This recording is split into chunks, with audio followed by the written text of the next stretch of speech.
সামাজিক যোগাযোগ মাধ্যমে বেশ সরব চিত্রনায়িকা পরিমণি প্রায় সময়ই ছেলে পুণ্যের সঙ্গে ছবি ও খুনসুটির ভিডিও শেয়ার করেন তিনি।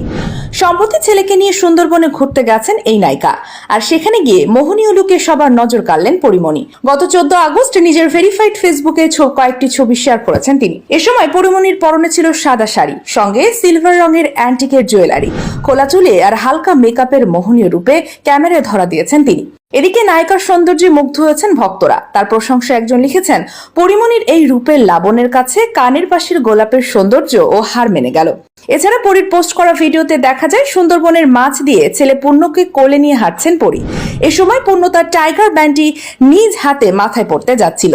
পরে একজন এসে পূর্ণের মাথায় ব্যান্ডটি ঠিকমতো পরিয়ে দেন। এক পর্যায়ে সেটি পূর্ণ খুলে ব্যান্ডটি পরীর মাথায় পরিয়ে দিতে যায়। নেটিজনরাও উপভোগ করেন তাদের এই খুনসুটি। ছেলের সঙ্গে সুন্দরবন সফরের আরো কিছু ভিডিও ছবি সামাজিক যোগাযোগ মাধ্যমে শেয়ার করেন পরিমণি। সেসব ভিডিও